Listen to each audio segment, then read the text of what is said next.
चलिए अब आगे बढ़ते हैं। रुक करते कुछ सियासी खबरों का। दिग्गजों ने ताकत झोंक दी है और ये चुनाव आम चुनाव से कम नहीं है और इसलिए बीजेपी जोखिम लेने के कोई मूड में नहीं है। हर दिग्गज को मैदान में उतार दिया गया। मुख्यमंत्री शिवराज सिंह चौहान ब्यावरा, मुंगावली, अशोकनगर में मंडल सम्मेलन को संबोधित करेंगे तो सांसद ज्योतिरादित्य सिंधिया भांडेर, डबरा, ग्वालियर, पूर्व ग्वालियर में मंडल को संबोधित करेंगे। इधर राष्ट्रीय महामंत्री कैलाश विजयवर्गीय बदनावर, आगर में मंडल को संबोधित करेंगे और इन दिग्गजों के दौरों से आप समझ सकते हैं कि ये चुनाव आम नहीं है, आसान नहीं है। तो काफी खास ये चुनाव है।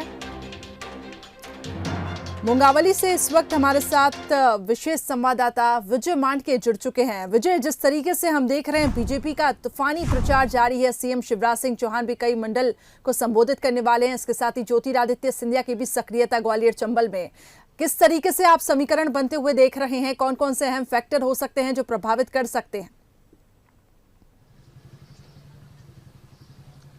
देखिए करिश्मा, सबसे अहम बात यह है कि जो मंडल होते हैं बीजेपी के, वो बहुत अहम कड़ी होती है और मंडल का जो कार्यकर्ता होता है वो निचले स्तर तक, बूथ लेवल तक पहुंचता है। इसीलिए मंडलों की जो बैठकें हो रही है, खासतौर पर कार्यकर्ताओं से जो बातचीत हो रही है, वो हम इसीलिए इसकी वजह साफ तौर पर यही है कि जो बूथ लेवल तक कार्यकर्ता है वो भी स्पष्ट रूप से उसे सारी स्थितियां क्लियर हो। आज मुख्यमंत्री ब्यावरा, मुंगावली और अशोकनगर, ये तीन जो सीटें हैं विधानसभा की, यहाँ पर पहुंच रहे और मंडल के कार्यकर्ताओं से, पन्ना प्रमुखों से बातचीत करेंगे। मैं कल जब शाम को यहाँ का जो बीजेपी का स्थानीय कार्यालय है वहाँ पर मौजूद था, तो वहाँ पर तमाम सारी जो आखिरी दौर चल रहा था कि मुख्यमंत्री के सामने किस तरह से जो पन्ना प्रमुख है वो अपनी तैयारियां कर रहे थे।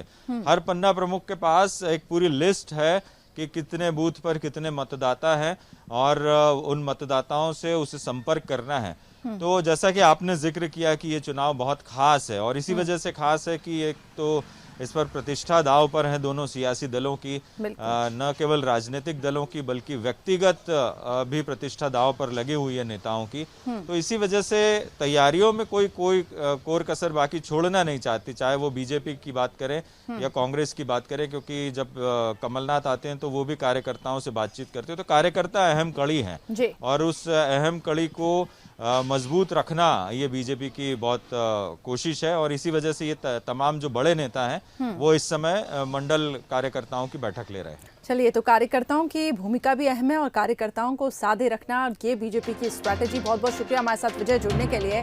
तो मुंगावली की अगर हम बात करें तो आज सीएम शिवराज सिंह चौहान वहां पर पहुंचने वाले हैं और मंडल सम्मेलन में शामिल होंगे। इससे पहले ज्योतिरादित्य सिंधिया भी कई मंडल सम्मेलन में शामिल हो चुके हैं। तो मुख्यमंत्री शिवराज सिंह चौहान ब्यावरा, मुंगावली, अशोकनगर में मंडल सम्मेलन में शामिल होंगे।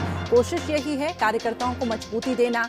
और वहीं बात दूसरे दल कांग्रेस की करें तो कांग्रेस ने तो पहले ही साफ कर दिया है प्रत्याशी चयन को लेकर की भी। अगर प्रत्याशी चयन की भी हम बात करें तो कांग्रेस ने वहां पर भी स्पष्ट किया था कि कार्यकर्ताओं की पसंद का ही प्रत्याशी होगा, यानी कि दोनों ही दल कार्यकर्ताओं पर काफी फोकस बनाए हुए हैं। और बीजेपी की बात करें तो ये मोर्चा संभाला है दिग्गज नेताओं ने, क्योंकि ये उपचुनाव प्रतिष्ठा का सवाल बना हुआ है दोनों ही दलों के लिए और साथ ही व्यक्तिगत रूप पे दिग्गजों के लिए भी। तो कई दिग्गजों की साख इस उपचुनाव में दांव पर लगी हुई है।